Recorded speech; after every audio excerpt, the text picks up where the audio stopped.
Everyone, I'm Noreen and welcome to my kitchen. Today we are going to make some creamed spinach to go along with our supper. And the reason we're going to have creamed spinach is because we hit the mother load at the produce markdown rack, and I found 3 bags of baby spinach that were $1 a piece, and they were really very nice. They weren't slimy, you know, I hate to say that, but you know, my grocery store puts things on the clearance rack very quickly. And I'm glad they do that because I'd rather see it get marked down and sold than go in the garbage can, because I know that a lot of places they actually do that, and I actually absolutely hate the thought of good food, good nourishing food going in the garbage, especially in a time when so many people can't afford good nourishing food. Anyway, we're going to make creamed spinach.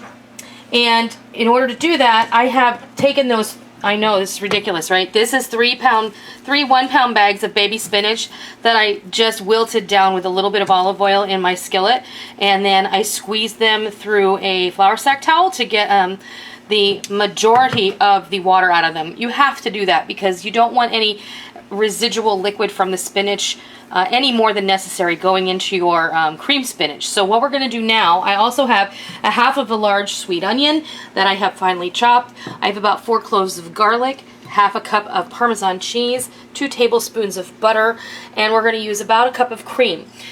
This is enough to serve 4 people, so you do the math. If you want to use less cream, you're more than welcome to do so.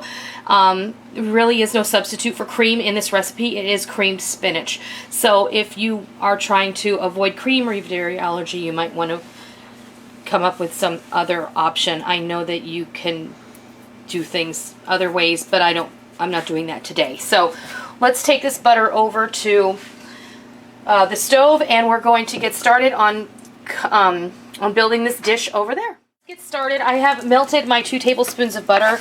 I'm going to add the onion. Give that a good stir around. I have this over a medium heat. You want to sweat those onions a little. You don't want them to get brown or caramelized unless you're making a caramelized onion. Well, creamed spinach. I mean, I know people who do creamed spinach is done any number of ways that people make creamed spinach, you know. This is how I'm going to do it today, but there's more than one way to skin a cat or make creamed spinach, so it's really up to you. What I am going to do is I'm going to toss our garlic in here. Get that going.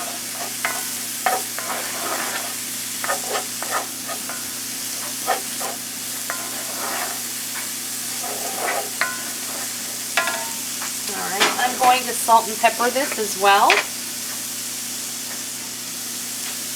About a half a teaspoon of salt and a little bit of pepper. We're going to save the rest of the salt and pepper for later.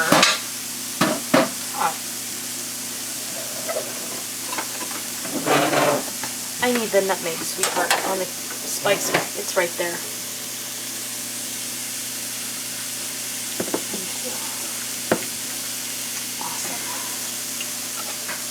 Now, let's stir this in here. And like with anything with cream in it, I like to put nutmeg in it, so I just had Rick get me the nutmeg down off of my spice rack. But we're getting ready to add our spinach, but I want to chop my spinach just a little bit, so I'm going to take my kitchen scissors, and while I still have it here in my colander, I'm just going to give it a few snips. You can put it on your cutting board and give it a good chop. But this was easy. I didn't have to take it out of the colander. I didn't have to get out another cutting board. And we get to use yellow scissors. And I get to use my yellow scissors. That's really the only reason I did that. Let's put that right on in there.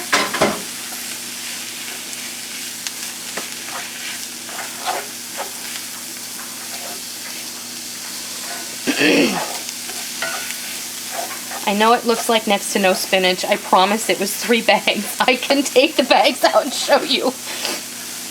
That is how much spinach cooks down. And now this right here at this stage, this is a fabulous time.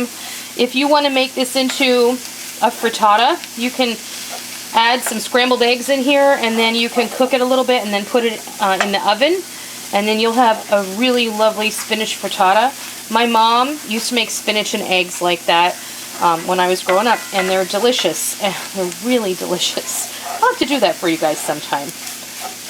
Noreen, Huh? I'm not going to let you forget that one then. I know. That's true, isn't it? All right. Let's put our cream in here. I have a little bit in this one. And I had a whole one in this one. That's about a cup there.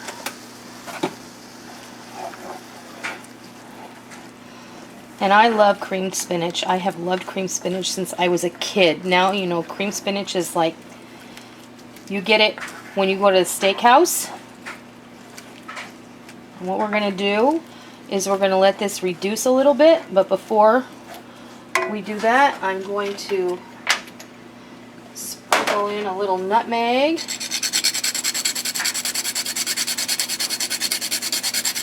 And with all the bold flavors of the onion and the garlic in there and the spinach itself, I'm going to say an eighth to a quarter of a teaspoon. It's up to you. I wouldn't go more than that because nutmeg can tend to taste like soap if you put too much. So what we're going to do now is we're going to allow this to simmer and reduce for about 10 minutes over low heat. And then when it's time to add the cheese, we'll be back and I'll show you what happens next.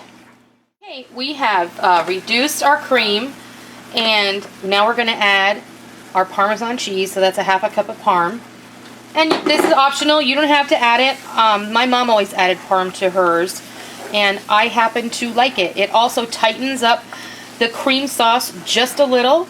And then also I wanted to tell you, if you want to saute a little bacon in with your onion and garlic mixture, you can do that too.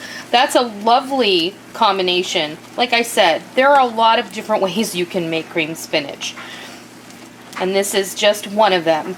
This is really simple. It takes a few ingredients, and when you find spinach on the clearance rack, you'll know what to do with it, just like me. So, there you have it. That's ready to go. That is how I make creamed spinach really simply on top of the stove with just a few ingredients. I hope that you try this, and I hope that you love it. You can get the recipe in a printable version over on my website. That's www.noreenskitchen.com.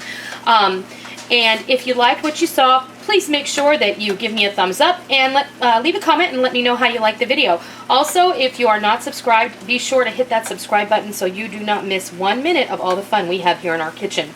I thank you so much for stopping by my kitchen today, and until next time, I'll see ya.